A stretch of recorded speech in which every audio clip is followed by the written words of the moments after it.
Saludos.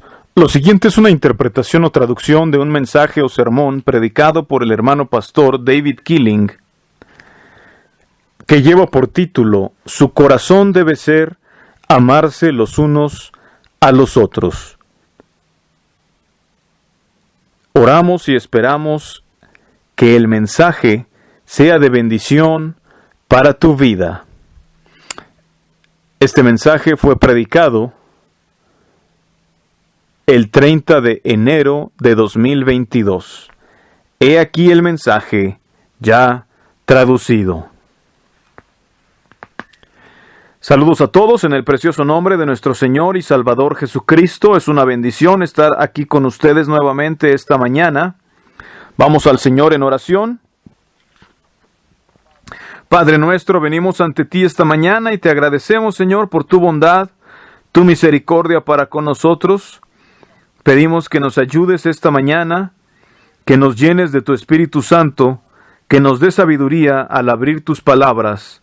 Nuevamente, gracias por todo lo que haces por nosotros. Ayúdanos a serte fieles. Nuevamente, en el nombre de Jesús. Amén. Muy bien. Les voy a pedir que abramos nuestras Biblias esta mañana en Juan capítulo 13. Juan capítulo 13 para leer allí.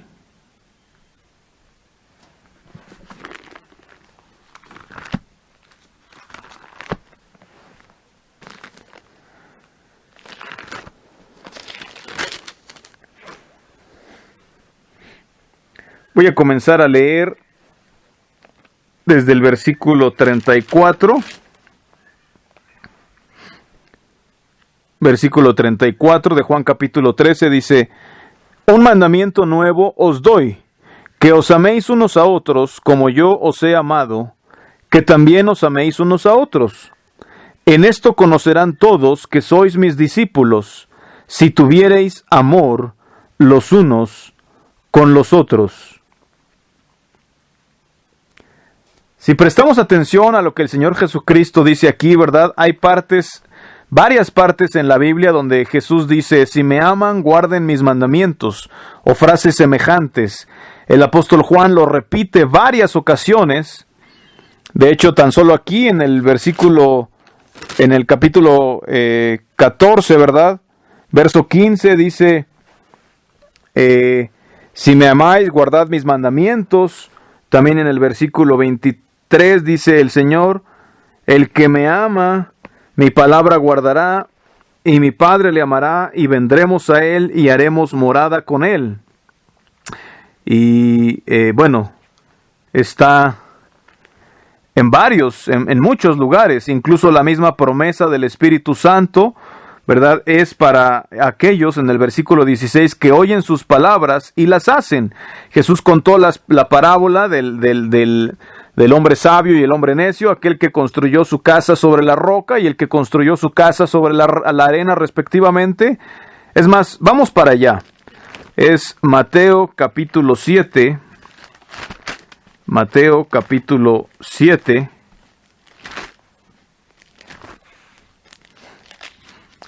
Versículo 24, y dice así: Cualquiera pues que me oye estas palabras y las hace, le compararé a un hombre prudente que edificó su casa sobre la roca. Descendió lluvia, y vinieron ríos, y soplaron vientos, y golpearon contra aquella casa, y no cayó, porque estaba fundada sobre la roca. Pero cualquiera que me oye estas palabras y no las hace, le compararé a un hombre insensato que edificó su casa sobre la arena. Y descendió lluvia, y vinieron ríos, y soplaron vientos, y dieron con ímpetu contra aquella casa, y cayó, y fue grande su ruina. Estas palabras, ¿verdad?, las escuchamos, y muchas veces se piensa que cuando habla de la roca, todo mundo dice: Jesús es la roca, ¿verdad?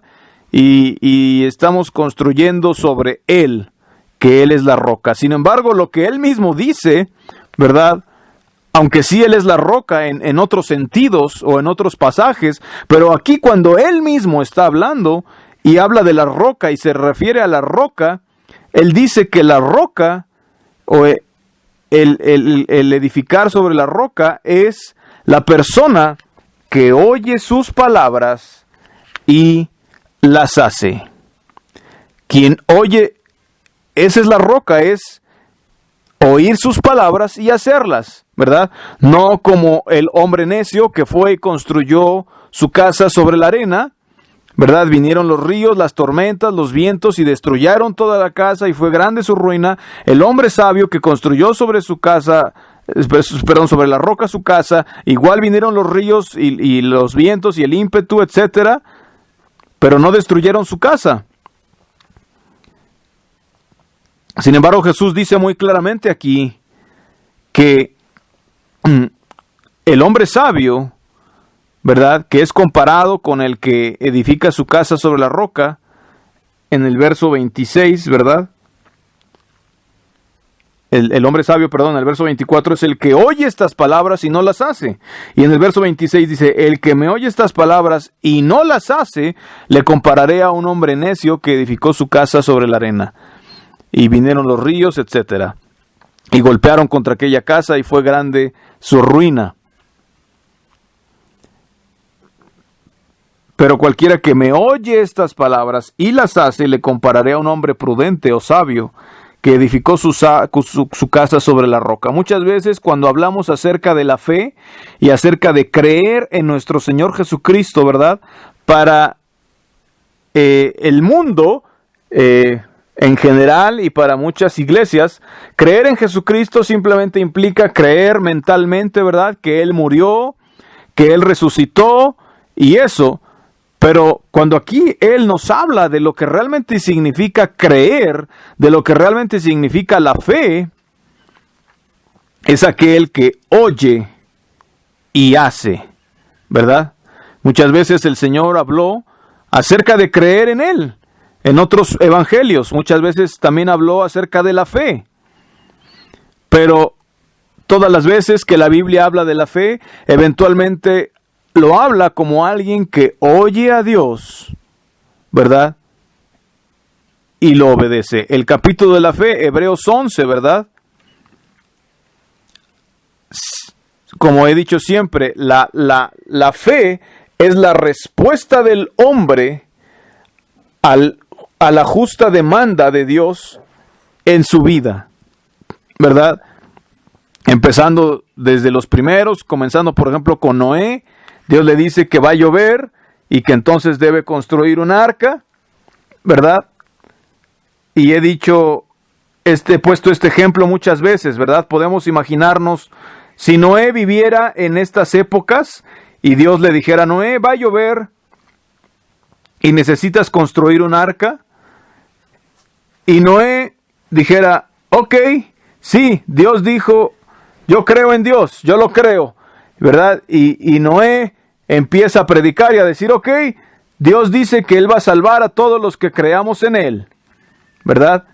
Todos los que creamos en Él, Él nos va a salvar. Y Noé sale a predicar y empieza a compartir y hasta funda iglesias, ¿verdad? Empieza misiones, manda misioneros, empieza hasta un instituto bíblico y a todos les cuenta, ¿verdad?, que pueden ser salvos porque Dios los va a salvar de este diluvio que vendrá, ¿verdad? Y esparce el evangelio por todo el mundo y quizás construye hasta templos, ¿verdad? Y hacen buenas obras, ayudan a los pobres, ¿verdad? Y le prometen a la gente que van a ser salvos porque Dios los va a salvar. Pero en ese momento empieza a llover y todo eso se destruye. Porque lo que salva, lo que nos salva, no es creer que Dios nos va a salvar. Lo que nos salva es oír las palabras de Dios y hacerlas. Es escuchar la voz de Dios, es lo que nos salva. Oír las palabras de Dios y ponerlas en práctica es lo que salva. El hombre que construyó su casa sobre la roca, ¿verdad?, es el que oyó las palabras de Cristo y las puso en práctica, ¿verdad?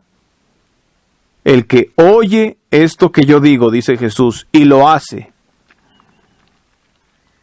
Y esto es lo que tristemente hoy en día falta mucho en el mundo.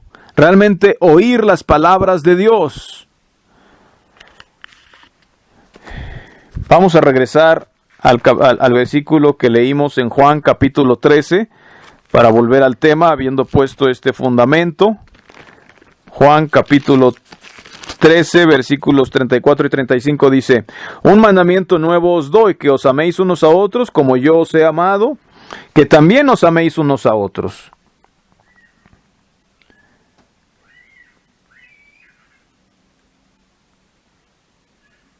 ¿Saben? Cuando miramos a Dios y miramos las religiones, ¿verdad? Miramos el comienzo del mundo también. En el jardín del Edén, Dios dio un solo mandamiento para Adán, ¿verdad? En el principio. El mandamiento era muy sencillo: puedes comer de todos los árboles, excepto de del conocimiento del bien y del mal. Era una sola regla la que Dios puso, una sola regla, ¿verdad? Pero Adán la quebrantó. Y cuando Dios trató con los hijos de Israel y los sacó con mano poderosa de Egipto, al haberlos sacado, les dio 10 mandamientos, 10 reglas. Bueno, había otras, pero los principales eran solo 10 reglas, ¿verdad? Y bueno, conforme el tiempo avanzó, ¿verdad? Y Dios le habló más a Moisés, y Moisés tuvo que tratar, y la religión judía también inventó cosas. Bueno, y ahora se dice que había 613 mandamientos, ¿verdad? Que tenían que guardar, y que cuando Jesús vino, más o menos esos eran la cantidad de mandamientos, ¿verdad? De esos 10 mandamientos, ahora eran 613.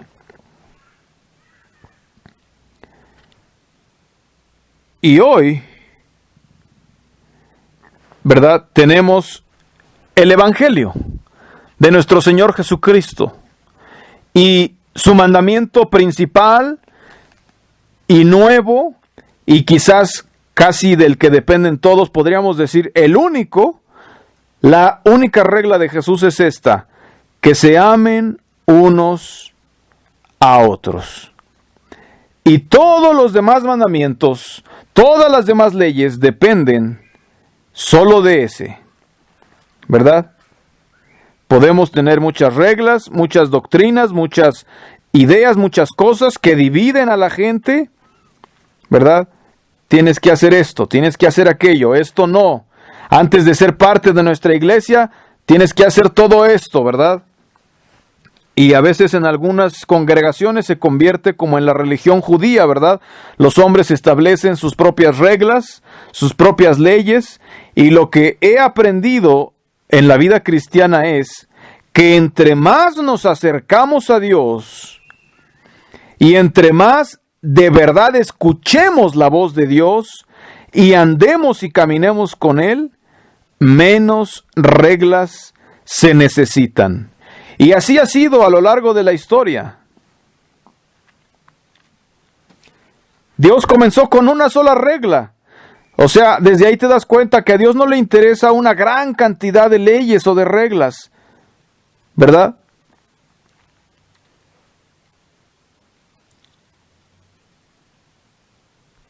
Él puso una sola regla, y sus reglas son, ¿verdad?, desde el principio, porque Él sabía que si comíamos de ahí, de ese fruto, íbamos a morir. Él no quiere que muramos, ¿verdad?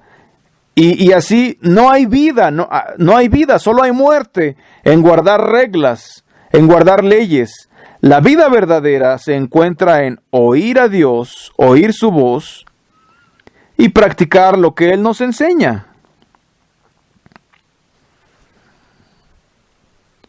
Todas las reglas y reglamentos y regulaciones que el hombre puede poner muchas veces solo son un sustituto que trata de compensar el hecho de no tener a Dios como el principal y primer lugar en nuestro corazón. Pero si amamos a Dios, simplemente vamos a hacer lo que Él quiere que hagamos. Todo puede resumirse en eso. Ama a Dios y a tu prójimo como a ti mismo. Y después en el versículo 35 dice el Señor: en esto conocerán todos que sois mis discípulos, si tuviereis amor los unos con los otros. ¿Cuántas denominaciones conocemos? ¿Verdad? ¿Y cuántas reglas tiene cada denominación? Si vemos las diferentes denominaciones e iglesias, ¿verdad? Cada uno tiene como que su énfasis favorito, ¿verdad? Algunos ponen el énfasis o la regla o lo importante o la doctrina o la ley en una parte, ¿verdad? Y toda la iglesia se establece alrededor de un conjunto de reglas o de prácticas o de dogmas que llevan a cabo, ¿verdad? Y observamos qué ha sucedido tristemente, ¿verdad? En la iglesia primitiva, Jesús aquí le habla a sus discípulos, ¿verdad? Y Pedro iba a salir, ¿verdad? Y su propósito era unir a la gente, ¿verdad? Acerca de una sola cosa, ¿verdad? De un solo objetivo, de un solo proyecto que es Cristo, ¿verdad? Pero la iglesia primitiva no tardó tanto tiempo así con el enfoque en Cristo, sino que poco a poco empezaron a poner credos y reglas, ¿verdad? Su primer credo, el que le han llamado el credo de los apóstoles, es lo más sencillo posible. Es muy sencillo, ¿verdad? En el credo de los apóstoles no hay una gran cantidad de reglas ni de cosas que hay que creer, ¿verdad? Solo dice: creo en un Dios, en un solo Dios todopoderoso, creador de todas las cosas, del cielo y de la tierra, ¿verdad? Y bueno, y sigue hablando ese credo. Es muy corto, muy sencillo, no se mete en cuestiones teológicas tan profundas. Es la fe fundamental acerca de quién es Dios, en lo que tenía que creer un cristiano, ¿verdad? Y no pusieron límites denominacionales de decir, bueno, esto es exclusivo de nosotros y vamos a dividirnos de los demás por esto, ¿verdad? Sino que la mera idea de una denominación se trata de dividirse. En vez de estar unidos con la gente, ¿verdad? En vez de estar unidos, como dice aquí, en esto conocerán todos que son mis discípulos si tuvieren amor los unos por los otros. Hoy en día hay diferentes grupos, ¿verdad? Que piensan o que pensamos que, bueno, van a saber que somos discípulos porque guardamos tal día, el sábado o el domingo, ¿verdad? O van a saber que somos discípulos porque hablamos en lenguas, por ejemplo, ¿verdad? O van a saber que somos discípulos porque llevamos una clase de ropa o de uniforme puesto, ¿verdad? O de ropa o de vestido, ¿verdad? O van a saber que somos sus discípulos, y podríamos hacer una lista interminable de cosas, que de hecho esas cosas muchas veces separan a la gente que profesa ser discípulos. Cuando la meta de Jesucristo era que todos conozcan que somos sus discípulos cuando tengamos amor los unos por los otros. En Juan capítulo 17, en la preciosa oración de nuestro Señor Jesucristo a su Padre, ¿verdad? Allá adelantito es Juan 17, 21, dice Jesús orando. Juan 17, 21, la oración de Jesús esa noche poquito antes de que fuera crucificado, está orando al Padre y le dice: para que todos sean uno, como tú, oh Padre, en mí y yo en ti, que también ellos sean uno en nosotros, para que el mundo crea que tú me enviaste. Jesús hablándole al Padre, ¿verdad? Y ora y pide que todos sus discípulos sean uno. ¿verdad? Como tú, oh Padre, en mí, yo en ti, que ellos también sean uno en nosotros, para que el mundo crea que tú me enviaste. Muchas veces, ¿verdad?, tenemos una división, o cuando sucede una división, por ejemplo, en una iglesia, generalmente uno de los grupos, ¿verdad?, va a decir, estamos en lo correcto. Y el otro grupo va a decir, nosotros estamos en lo correcto. ¿Verdad? Y ambos grupos están diciendo que están en lo correcto. Y ambos grupos quizás creen y practican muchas cosas muy parecidas. Y a veces de esos dos grupos salen 3, 4 o 5 diferentes grupos. Y cada grupo cree y está seguro de que está en lo correcto. Cuando en realidad todos están equivocados. Todos están equivocados. Porque no es la voluntad de Dios que vivamos de esa forma. La voluntad de Dios es que seamos uno. A veces suceden cosas, ¿verdad? Hay veces que sí, hay que disciplinar o expulsar, hay que limpiar la iglesia. Sí, no digo que no. Hay momentos en que sí, hay que sacar a alguien o hay que quitar piedras del camino. Y llega a suceder, ¿verdad? Simplemente sucede. Pero en general, nuestro corazón debe ser el corazón de amarnos unos a otros. No porque estamos de acuerdo en todo, o no porque compartimos exactamente cada punto de vista, ¿verdad? Los jóvenes hablaron, por ejemplo, acerca de la amistad de David y Jonatán, ¿verdad? Y uno de los jóvenes mencionó que no eran amigos solo porque les gustaba estar juntos y tenían pasatiempos juntos, ¿verdad? Y se divertían juntos, ¿verdad? Sí, tal vez sí pasaban tiempo juntos y lo que sea, pero era mucho más profundo que eso, ¿verdad? Muchas veces nuestros amigos, ¿verdad?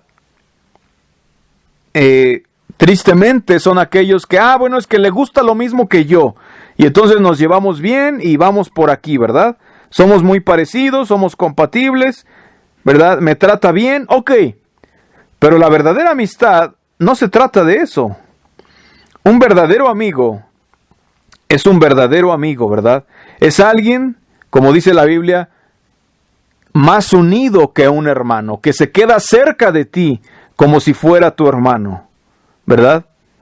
Un verdadero amigo es alguien que es capaz de taparse los ojos, por así decirlo, o de no prestar atención, o de pasar por alto las faltas y los fracasos de su amigo, y estar allí para él o para ella sin importar qué.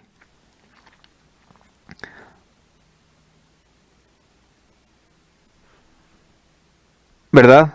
Aún siendo rechazados, ¿verdad? Quizás querramos sentarnos y cantar una canción bonita como Kumbaya, ¿verdad? Con todas las iglesias, no estoy hablando de esto, ¿verdad? Porque hay divisiones, a veces hay una cuestión donde realmente sí están yendo en direcciones muy opuestas. Sin embargo,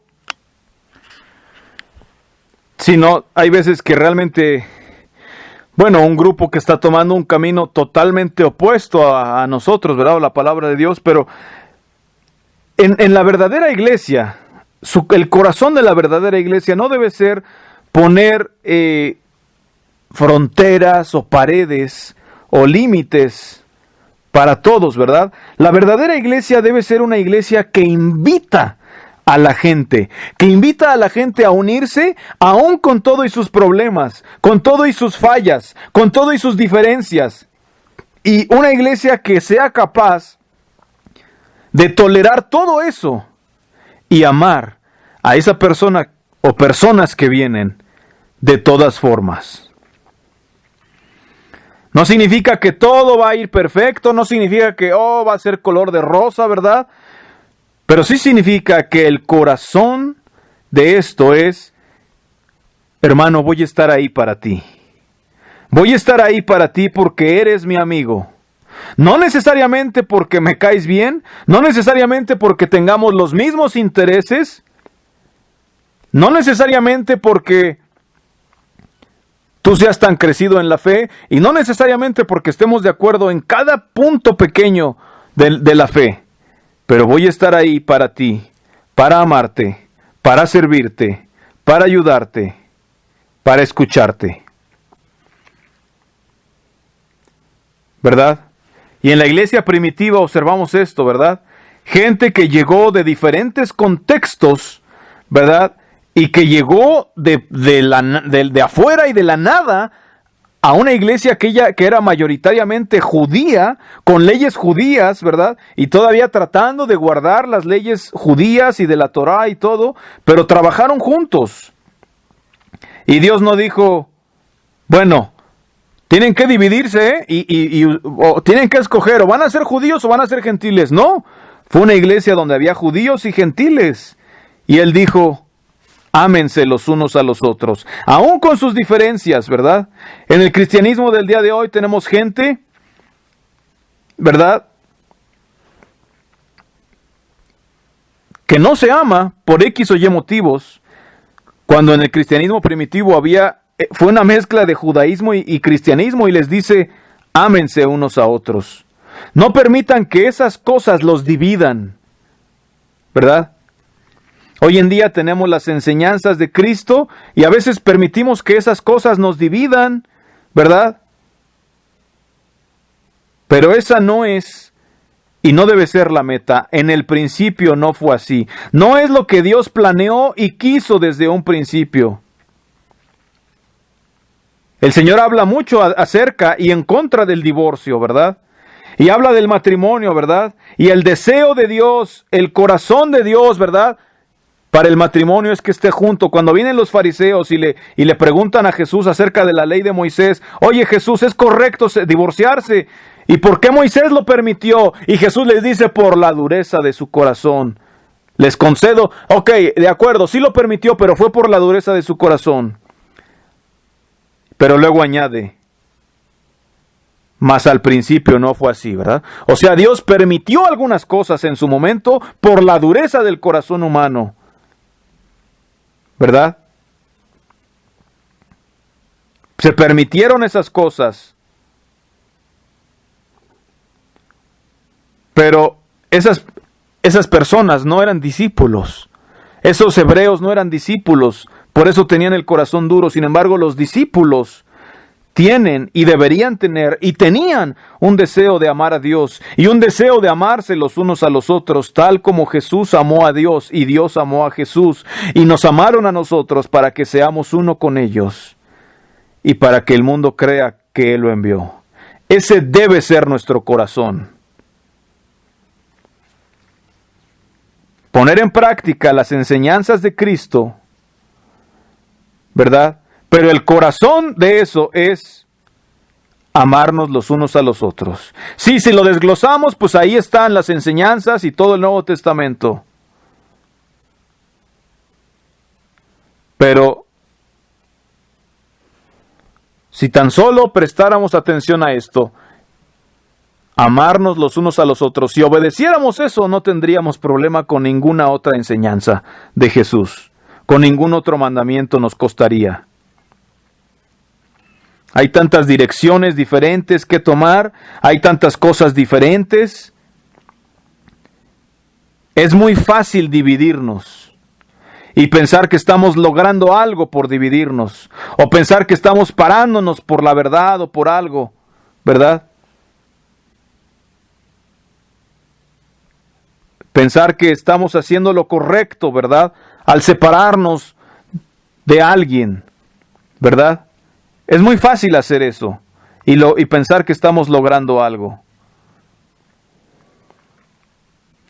Pero si tan solo nos paráramos por lo más importante, lo más principal, en primer lugar, que es el amor, ¿verdad? Aunque la gente se separe de nosotros, eso está bien, son libres, pero que sea porque escogen hacerlo, que sea porque escogen que haya algo allí, que sea por otro motivo, ¿verdad?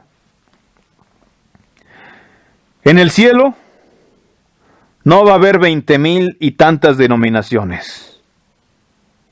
Y cada denominación en su esquina, ¿verdad? En el cielo va a haber una sola iglesia.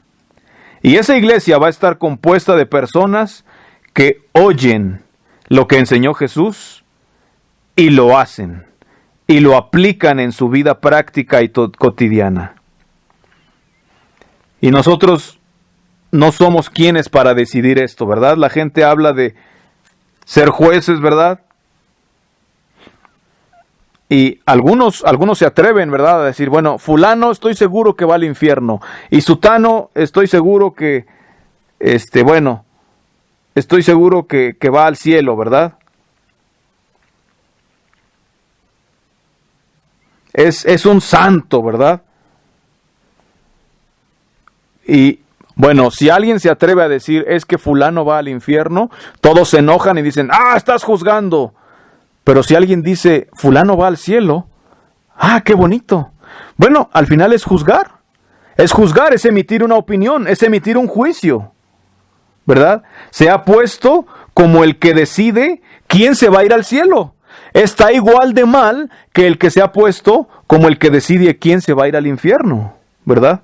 No es nuestro papel, no es nuestro lugar decidir quién se va a ir al cielo y quién se va a ir al infierno. Nuestro papel es lo que dijo Jesús: ámense unos a otros.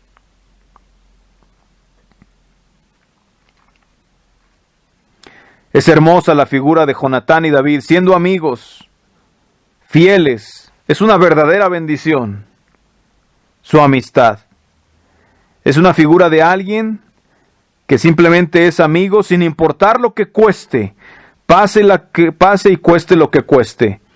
De hecho, David y Jonatán son un ejemplo de una amistad donde se es amigo, me convenga o no.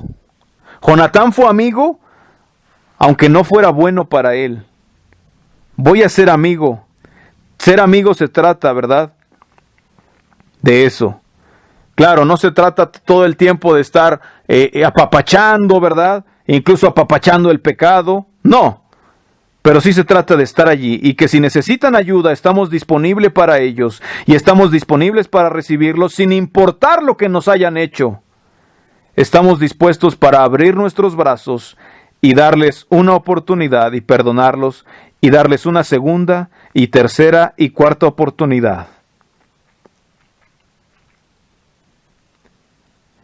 Quizás no siempre seamos los mejores políticos, quizás no siempre digamos las cosas de la mejor manera o de la manera más diplomática, ¿verdad? Quizás no siempre nos aseguremos de que digamos todo bien o hagamos todo bien. Pero no se trata de eso, ¿verdad?, de los diplomáticos y políticos. Se trata de que cuando se llega a lo verdadero podemos estar allí y simplemente ser un amigo.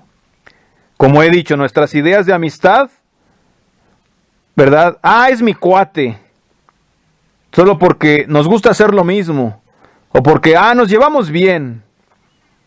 Esa no es la idea de amistad bíblica, ¿verdad? Mucha gente tiene la idea de que la iglesia, ¿verdad?, debería ser un lugar perfecto, donde nunca hay problemas, donde nunca hay nadie que sea difícil de amar, ¿verdad? Todos nos amamos porque somos felices, todo sale bien, ¿verdad?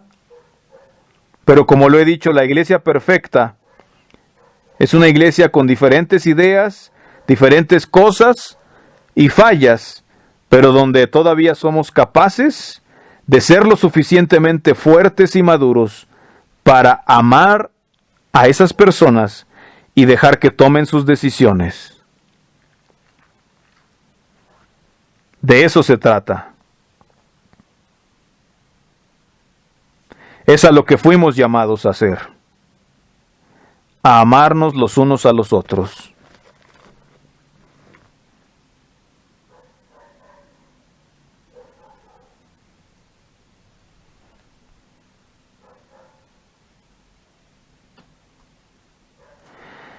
Así como cuando estábamos hablando acerca de las leyes y las reglas, entre más nos acercamos a Dios, menos leyes necesitamos. Si de verdad estamos oyendo a Dios y lo amamos de todo corazón y hacemos lo que Él quiere que hagamos, Él nos ha dado su Espíritu Santo, Él nos ha dado su sabiduría y con eso podemos llevar a cabo su voluntad, ¿verdad? Muchas veces, lamentablemente, tratamos de protegernos a nosotros mismos y hacemos toda clase de cosas, ¿verdad?, cuando lo único que Él nos pide es que andemos con Él. A veces miramos las cosas y nos da miedo. Ay, ¿qué tal si tengo que atravesar tal prueba o tal situación? Lo único que tenemos que hacer es atravesar y Él va a estar con nosotros. Lo único que tenemos que hacer es atravesarla. Muchas veces en la Biblia nuestro Señor Jesucristo mismo, ¿verdad? Aún en la cruz, mientras estaba entre dos ladrones, lo he dicho muchas veces, todos pasaban y aquellos que no sabían nada, ¿verdad? ¿Qué veían a lo lejos? No veían al Mesías y a dos ladrones, veían a tres malhechores siendo crucificados. Y Jesús no estaba preocupado por su reputación, no estaba preocupado de que, ay, no quiero ser identificado como un ladrón. Él sabía quién era Él. Y había otros pocos que también sabían quién era Él. Y aunque el mundo entero lo mirara como otro malhechor y ladrón que está recibiendo su merecido, Él sabía quién era.